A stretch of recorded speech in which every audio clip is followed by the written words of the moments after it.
Come here, lad.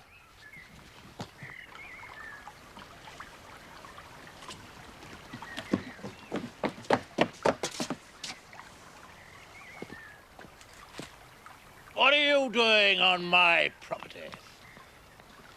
Come to claim back what's rightfully mine, sir. That thieving young rascal made off with some horseshoes and a bag of nails from my smithy.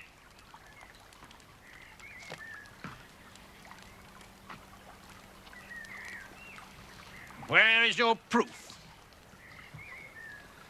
The proof is I'll find him there.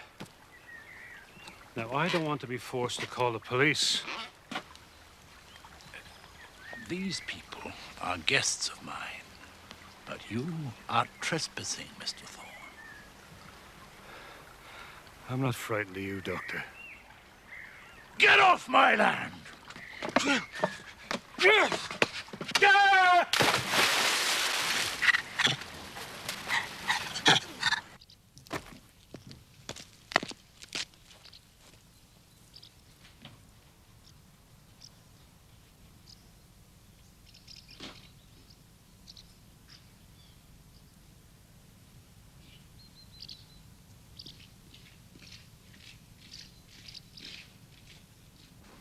Please come back soon. My dear, there is nothing whatever to worry about. We shall be married in a few weeks. I'm just on my way back to London. Goodbye, sir. And thank you for a most pleasant weekend. I mean to improve my game of chess before my next visit. Yes, I see. You weren't an unworthy opponent. Thank you, sir. I'm just seeing Percy down to the gates, Father. Here.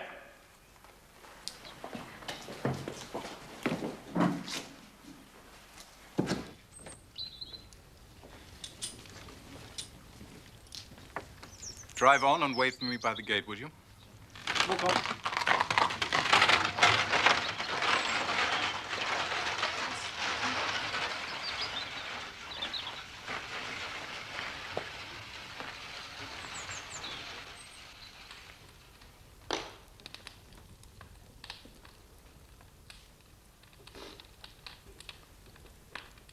The fellow is trespassing. He had a ducking, and that is all. Father, I cannot believe that Thorne would deliberately... Damn it, woman! Are you part of the conspiracy against me, too? No, Father. I live here.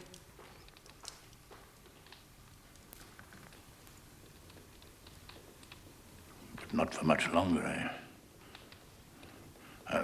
Once you marry that fellow Armitage.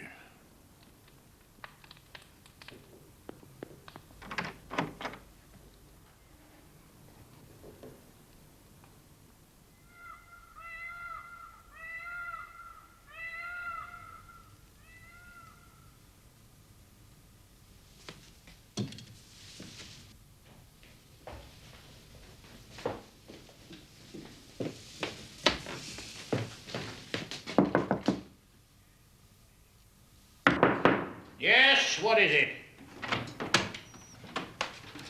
Father, what has happened to my room?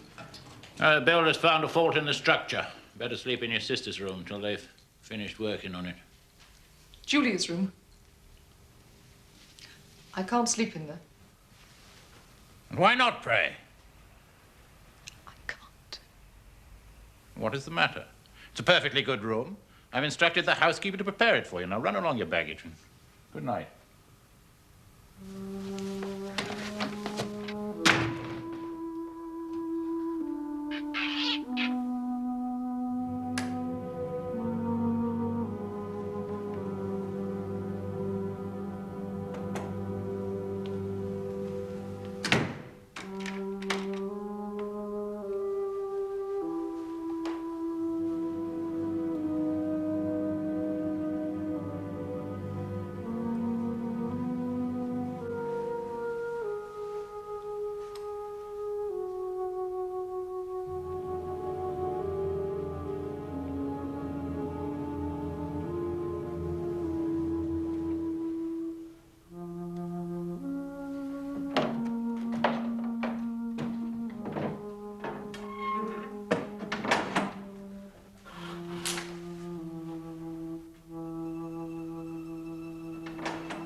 Well, then, a young beauty. Good night. Good night, baby.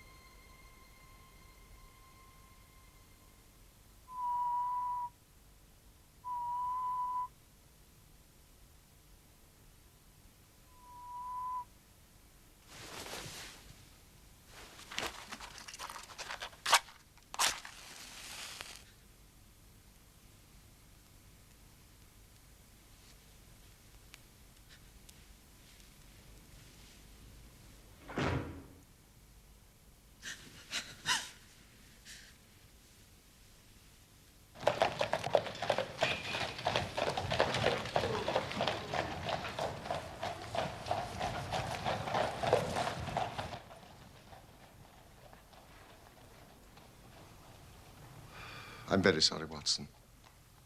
But it seems to be the common lot this morning. What? Mrs. Hudson has been roused. She retorted on me and I on you. But it's only 7:15. What is it, a fire? No. A client. This will take a moment to draw, sir. But only a moment. Mrs. Hudson is a mistress of the art of fire lighting. This is my intimate friend and associate, Dr. Watson, before whom you may speak as freely as before myself. How do you do? Mrs. Hudson, do you think you could bring this young lady a hot cup of coffee? For I observe you are shivering. It is not cold which makes me shiver. What then? It is fear, Mr. Holmes. It is terror. No, you must not fear. We shall set matters right, have no doubt. You have come by train, I see, this morning. You know me, then? No, but I observe the second half of a return ticket in the palm of your left glove. You started early, but you had a drive in a dog cart along heavy roads before you reached the station. But there's no mystery, my dear lady. The left arm of your jacket is spattered with mud in no less than 7 places. The marks are fresh. There is no vehicle, save a dog cart, which throws up mud in that particular way. And then only when you sit on the left-hand side of the driver. You are perfectly correct. Sir, I can stand the strain no longer. I shall go mad if it continues. I have heard of you from Mrs. Farintosh, whom you helped in the hour of her sore need. Farintosh.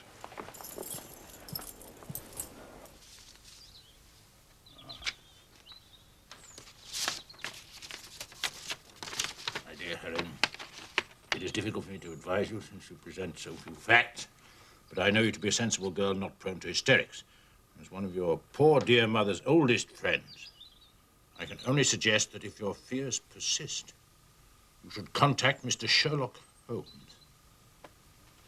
at 221B, Baker Street. Farintosh, oh yes, I do remember the case. It concerned an opal tiara. I think it was before your time, Watson. Thank you, Mrs. Hudson. Sir, do you not think you could help me too?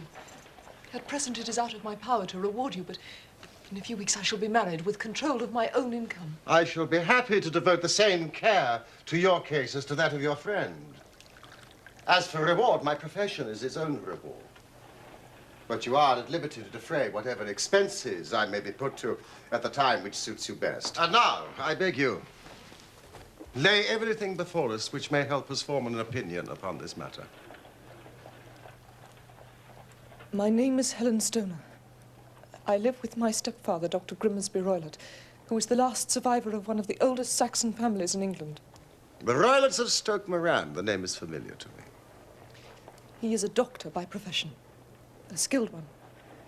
For some years he had a large and flourishing practice in India, in Calcutta. Ah. Dr. Watson has also practiced medicine in India. Yes. Attached to the 5th Northumberland Fusiliers. And pray continue, Miss Stoner. In Calcutta, he married my mother. She was the young widow of Major General Stoner of the Bengal Artillery. I was only 2 at the time of Mother's remarriage, and my sister, Julia, was 5 years older. Our mother had a considerable sum of money, not less than 1,000 a year, and this she bequeathed to Dr. Roylott entirely while we resided with him. Forgive me, your mother has passed on? Shortly after our return to England, she was killed in a railway accident near Crewe. My stepfather then abandoned his attempts to establish himself in practice in London and took us to live in his ancestral home at Stoke Moran. But the money your mother left you was enough for all your wants, so that was no obstacle to your happiness. A terrible change came over my stepfather. Instead of making friends and exchanging visits with our neighbours, who at first were overjoyed to see a Roylott back in the family seat, he shut himself up in the house and indulged in ferocious quarrels. At times it was, and still is, hard to keep him out of the police courts.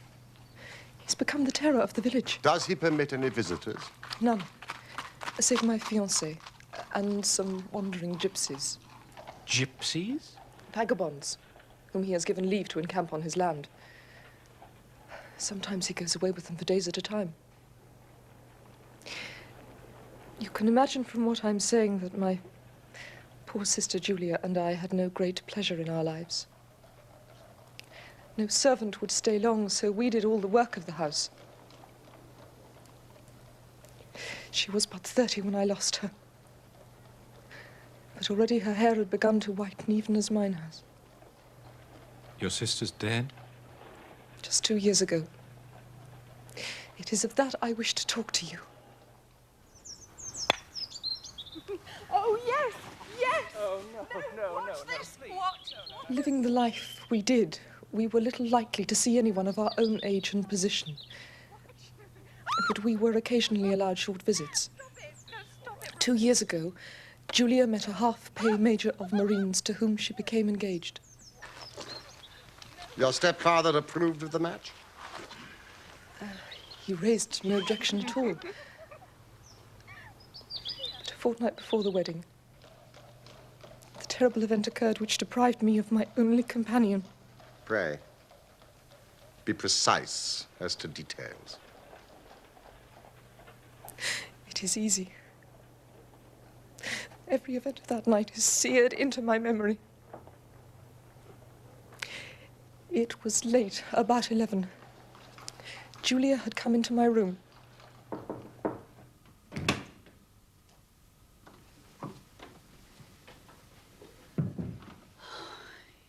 Smoking those awful cigars again. Perhaps you should have this room until the wedding.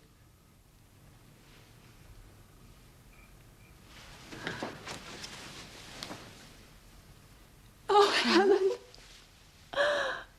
Oh, I feel so happy. And yet wretched that I'm leaving you here alone. My turn will come. I shall miss you. You won't. I'll come and stay. Besides, your major has promised to find me a brother officer of equal rank and infinitely better looking. My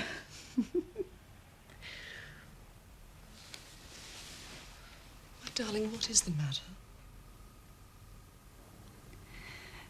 Helen, have you ever heard anyone whistle in the dead of night? I suppose you couldn't possibly whistle yourself in your sleep. Certainly not. Why? The last few nights, always about 3 in the morning, I've been woken by a low, clear whistle. I can't tell where it's coming from. I thought you might have heard it. I sleep more heavily than you. It was probably those wretched gypsies. Well, never mind.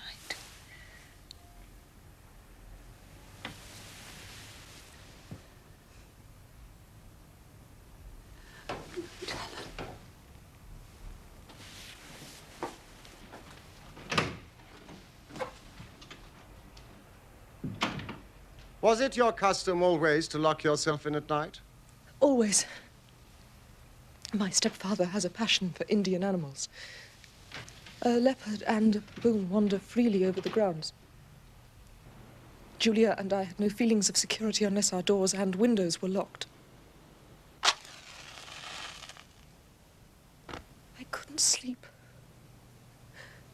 I had a vague feeling of misfortune.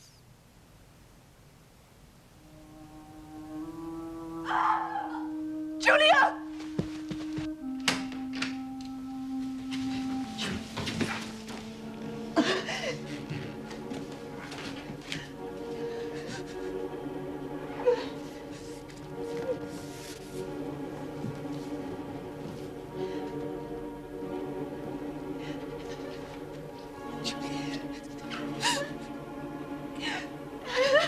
Please help me.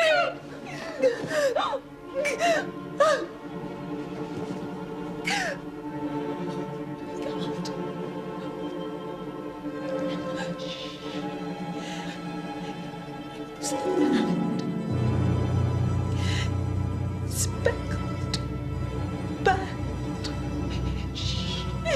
I can't bother. No, no, please, Julia. Please, Go back to your room, child. I'll deal with this.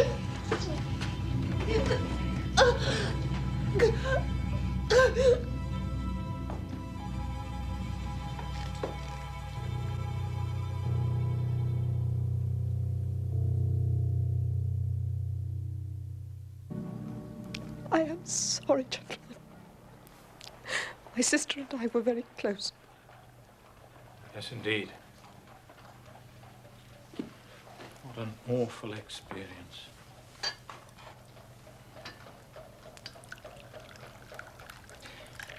And you've no idea what might have caused... This whistle and a metallic sound, you can swear to it? It was my strong impression. I may possibly have been deceived. Was your sister dressed? No, she was in her nightdress. On the floor there was a candle and the charred stump of a match. Which means something must have woken her up, and she struck a light to see what the matter was.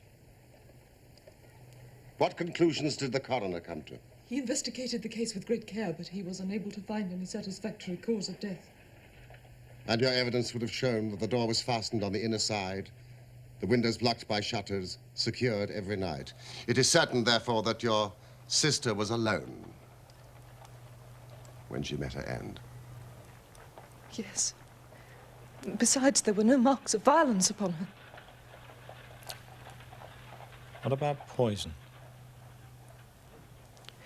The doctors examined her for it without success. What do you think this unfortunate lady died of, then? It's my belief that she died of pure fear and nervous shock. Though what it was which frightened her, I cannot imagine.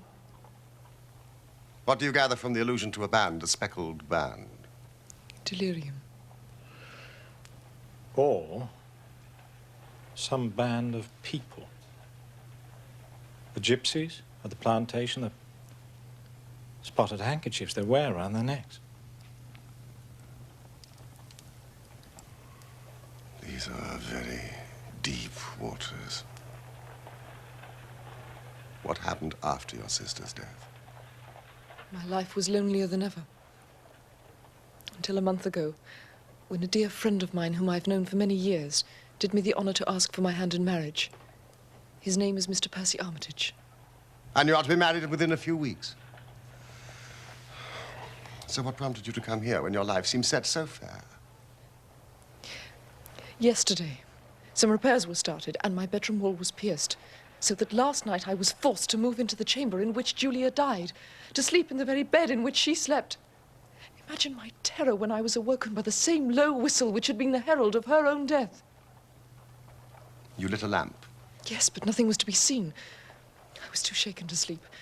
I dressed and slipped out of the house. I got a dog cart at the Crown Inn and came to London with the one object of asking your advice.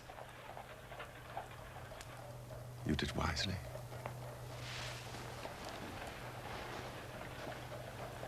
But have you told me all? Yes. You have not, Miss Stoner. You are shielding your stepfather.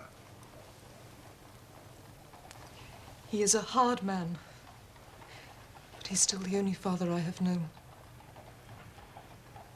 I'd say it was time for some breakfast. But there are 1,000 details I desire to know before I decide on a course of action. If we were to come to Stoke Moran today, could we see over these rooms without the knowledge of your stepfather?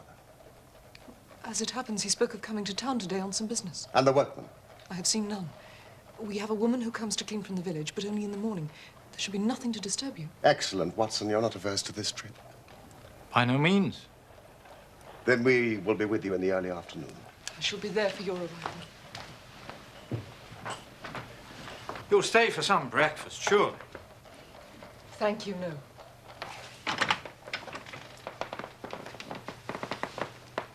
My heart is lightened already.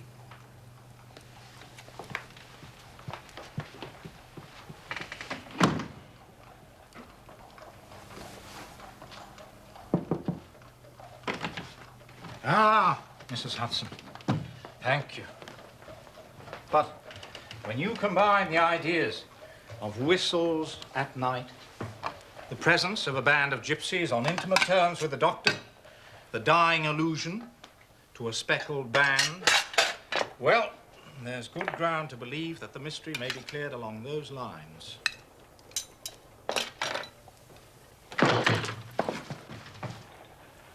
Which one of you is Holmes?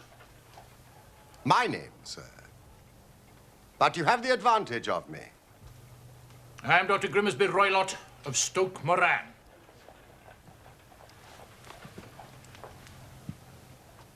Indeed, Doctor. Please, take a seat. I shall do nothing of the kind. I know that my stepdaughter has been here this morning. What has she been saying to you? It is a little cold for the time of year. What has she been saying to you? But I have heard that the crops promise well. Ah, you put me off, do you? You scoundrel, sir. I've heard of you before. You're Holmes the meddler, Holmes the busybody, Holmes the Scotland Yard Jack in office.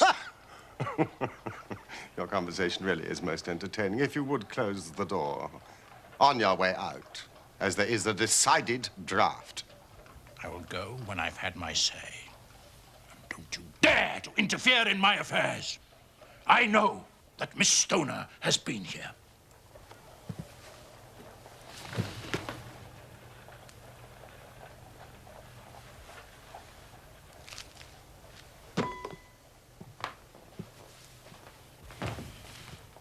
I am a dangerous man to fall foul of.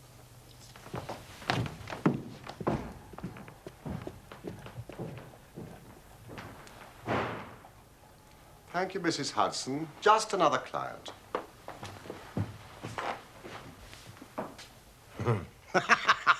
What a very amiable person. I may not be quite so bulky, but...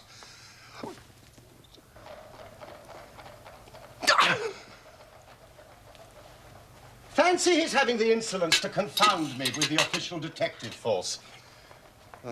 This incident gives zest to our investigation. I only hope our friend won't suffer from her imprudence in allowing that brute to trace her here. One thought keeps nagging at me, Watson. Roylott's professional life in India. If it was so successful, why would he exchange it for a life of aristocratic penury? My friend Coombs would know. Coombs was in Calcutta around that time. Find your friend Coombs and see what you can get from him. I shall walk down to Doctor's Commons, where I hope to get some data which may help us in this matter. Let us meet again at 1, under the clock at Waterloo Station. That is, if you've finished your breakfast by then. Oh, and your revolver. I would be obliged if you would slip it into your pocket. Neely number 2 is an excellent argument against gentlemen who can twist steel pokers into knots. That and your toothbrush are, I think, all we need. I've seen the will of the deceased wife. Her annual income at the time of her death was a little short of £1,100. But due to the fall in agricultural prices, it is now no more than £750. Each girl, in case of marriage, could claim £250. So if both girls had married, our beauty, Grimsby Roylott, would have had a mere pittance. And even one marriage would ruin him. He had the strongest possible motive. Oh, did you manage to find Coombs? Yes, I did. He proved rather hard to locate, but I finally managed to get him through Swanson at Barnes. He did know Roylott in Calcutta, confirmed what the girl had said, and added one intriguing fact. Now, it seems that a series of robberies had been perpetrated in his house, and suspicion fell on his native butler.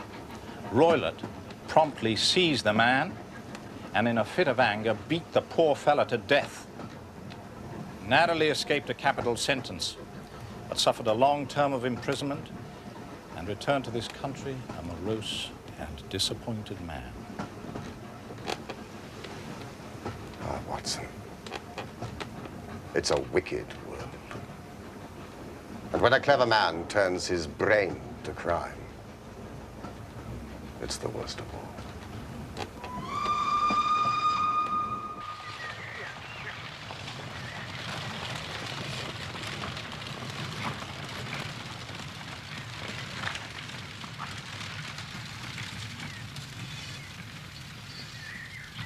On holiday, are you, gentlemen? No, we're architects. Taking a look at some of the local houses. Ah, that's why I wanted Stoke Moran. I didn't think it was for social reasons. You'll be doing business with Dr. Roylott, then? Yes, I believe that was the name. If you don't mind a word of warning, you want to take care with him, sir. There are some round these parts say he's not right in the head. Really? Only yesterday, Mr. Thorne, the blacksmith, had a most nasty experience with the doctor because of those thieving gypsies who were camped in the grounds. Oh, yes, we've heard about the gypsies and the leopard. The story goes the doctor threw Mr. Thorne in the stream in a fit of uncontrollable temper. And old Thorne, he's not a small man. Good Lord. Is he bringing a charge of assault? He were going to, but Miss Stoner, the doctor's young stepdaughter, paid him some of her own money to keep it quiet. Well, that's what I heard. Well, I never. Do you hear that, Holmes? The more I see and hear of that young lady, the more my admiration increases. Young woman of commendable spirit. You can pull up here, driver.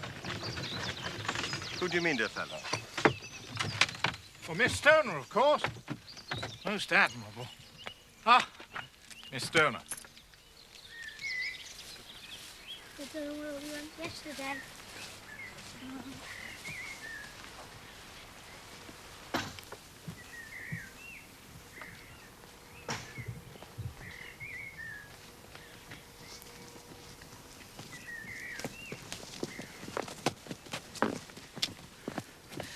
All has turned out splendidly. Dr. Roylott has gone to London and he won't be back before the evening.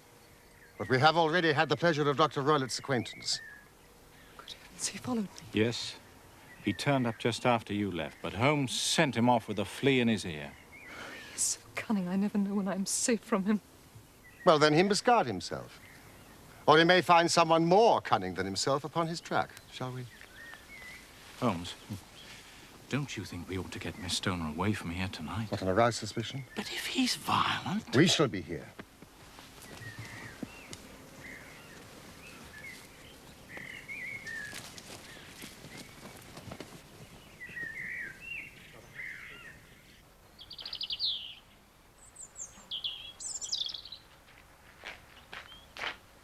So, this is Dr. Roylott's room, this formerly your sister's, and this your room? Yes, but I'm now sleeping in this one. Ah, pending the alterations. Miss Stoner, may I ask something? That's unusual, isn't it? Bedrooms on the ground floor? The bedrooms were moved downstairs when so much of the house fell into decay. Oh, yes, of course. How sad. There seems little need for repairs to this end of the house. There are none. I believe it was an excuse to move me from my room. Ah, that is suggestive. Now, Miss Stoner, would you be so kind as to go into the room in which you are now sleeping and bolt the shutters.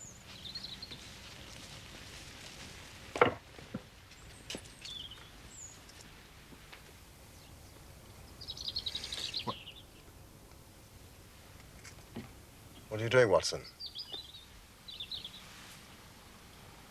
Well, I'm using your methods, Holmes, seeing whether the ground has been disturbed. And what have you come up with? Your footprints, I believe. And mine and Miss Stoner's. And this.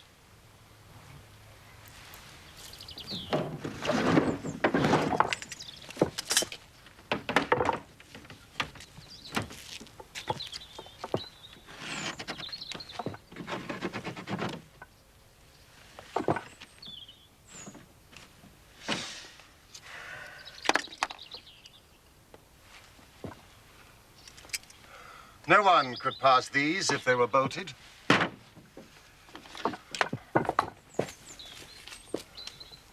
Well, let's see if the inside throws any light on the matter. Ah.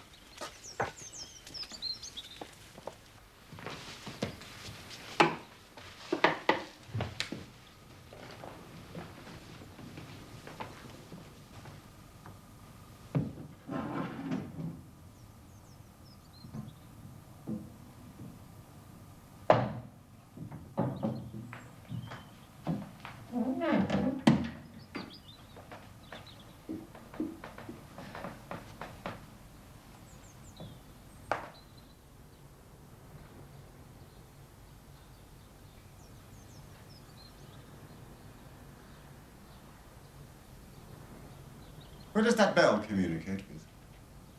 It goes to the housekeeper's room. It looks newer than the other things. Yes, it was only put there a couple of years ago. Ah, your sister asked for it. I never heard of her using it. We used to get what we wanted for ourselves. Indeed. You will excuse me while I satisfy myself as to this floor.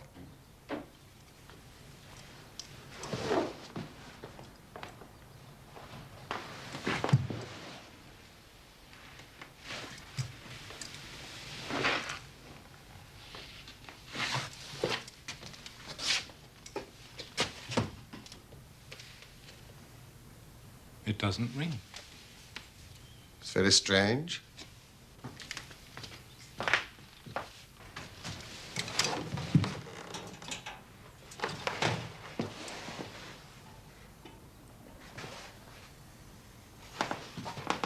A ventilator into another room.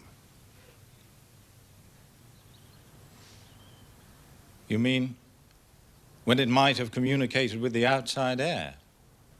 That is also quite modern. Indeed. Miss Stoner, with your permission, we will now carry our research to Dr. Royler's chamber.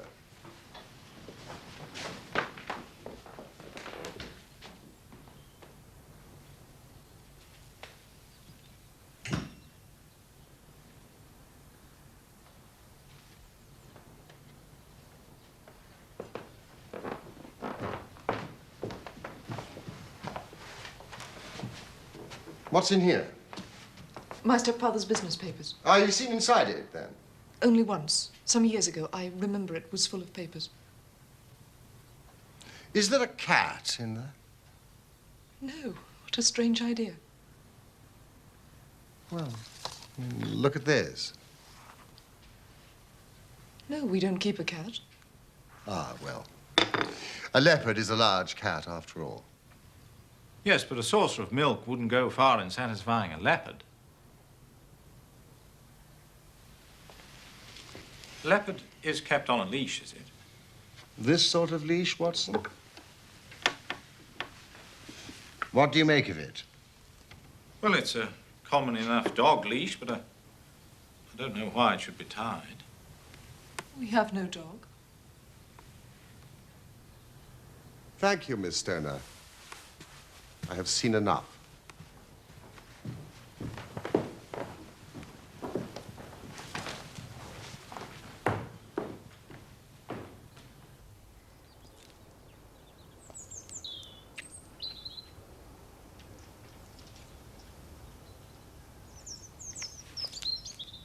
I was going to ask if you'd like some tea.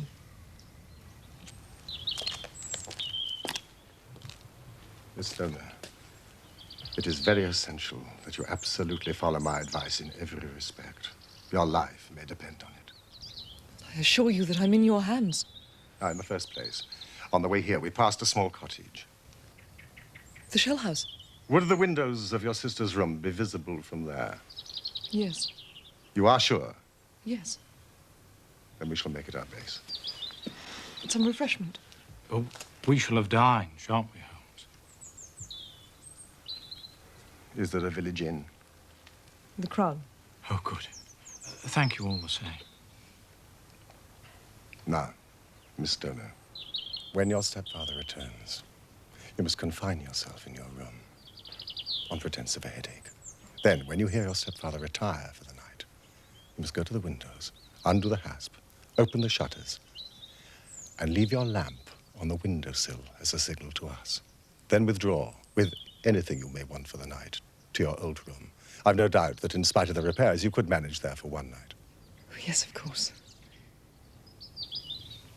And now we must leave. If Dr. Roylott should return and find us here, our journey would be in vain. I believe, Mr. Holmes, that you've already made up your mind. For pity's sake, tell me the cause of my sister's death. Be brave.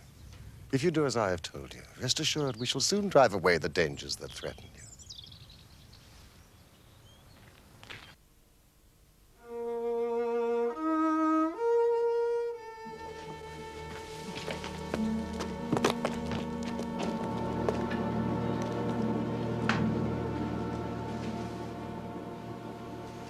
Yes, it is a clear view.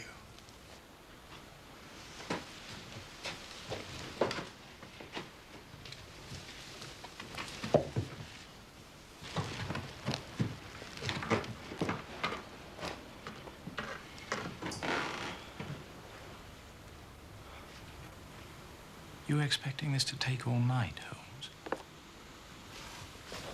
It's possible. Anything's possible.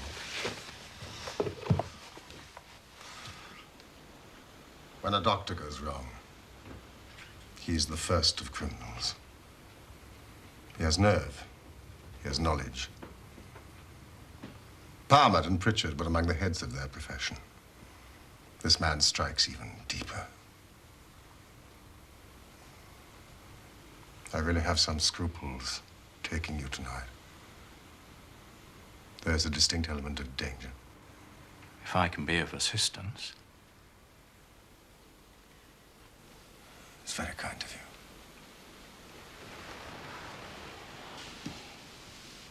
you.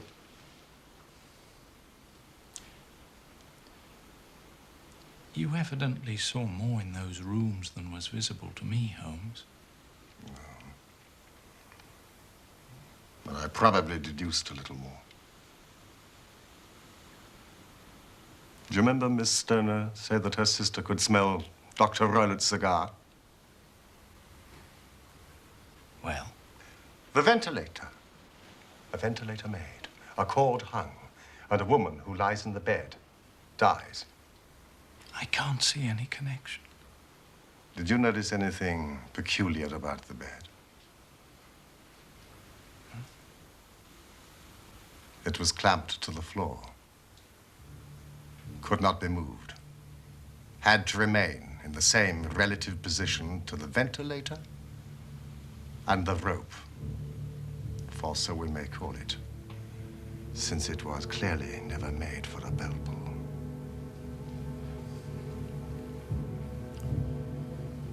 I begin to see dimly what you're driving at. We're only just in time to prevent some subtle and horrible crime.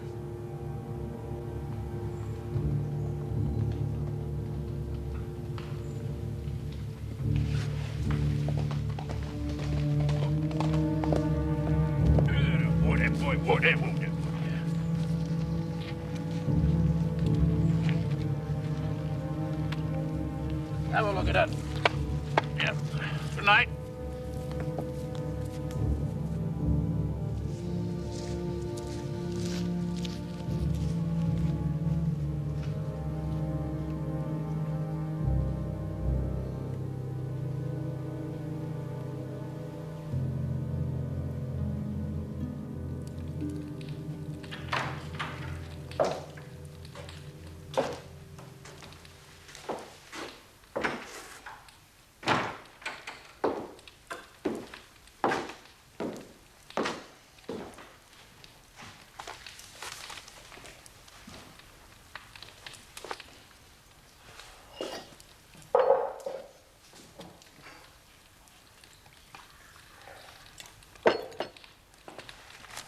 Did you have a good day?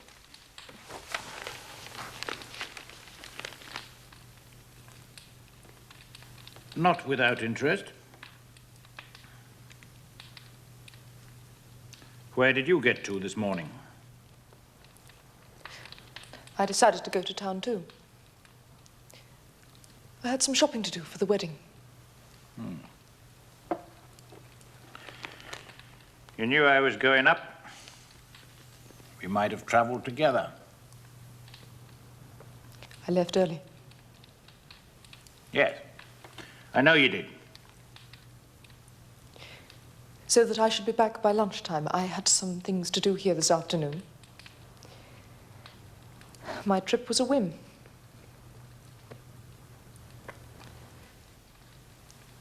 You always were a good little liar.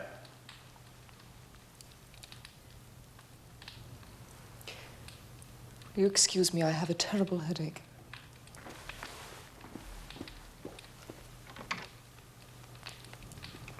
Holmes the meddler. Holmes the busybody. Holmes the Scotland Yard Jack in office.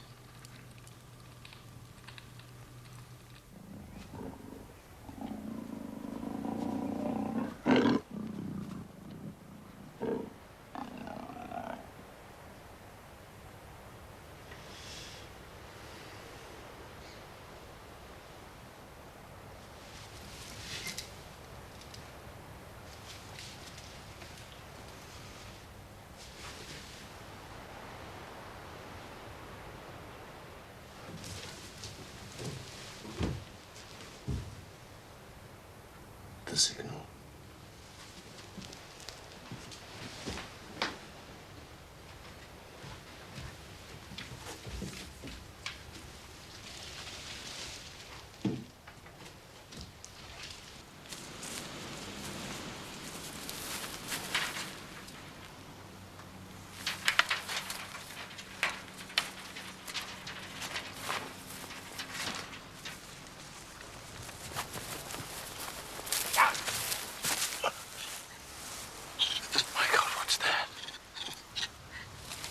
It's the baboon. This is a nice household.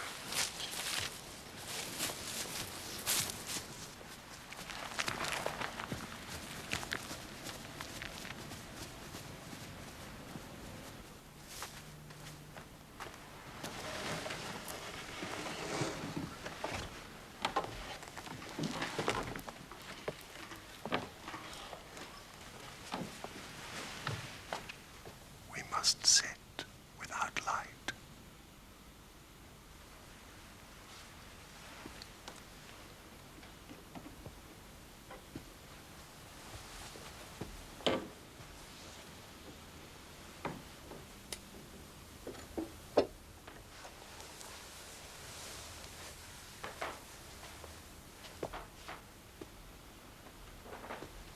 Do not fall asleep. Your very life may depend on it.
You see it, Watson? You see it?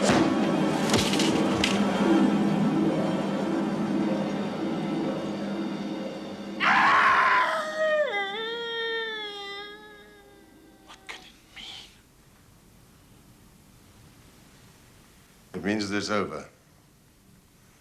And perhaps for the best. Come, Watson. Bring your pistol.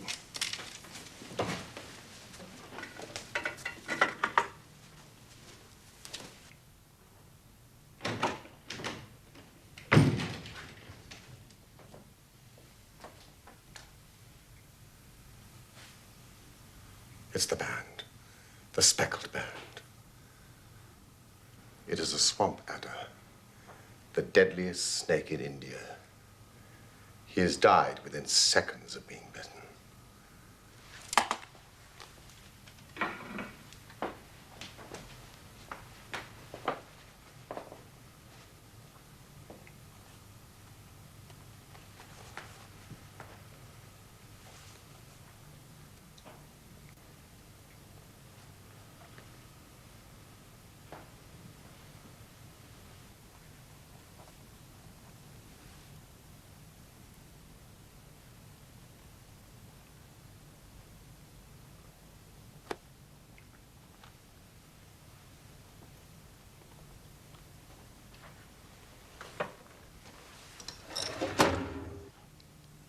Violence does, in truth, recoil upon the violent.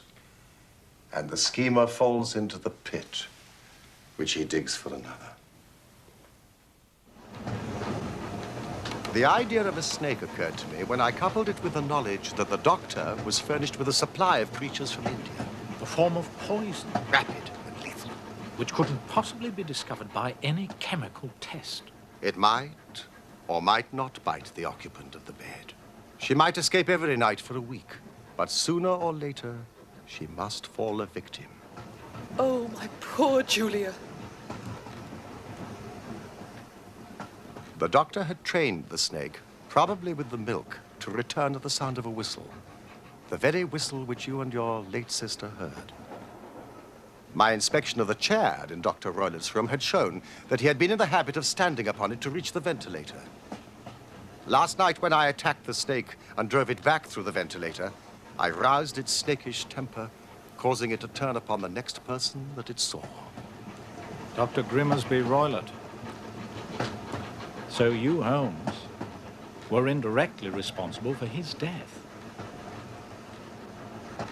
I cannot say that it is likely to weigh very heavily on my conscience.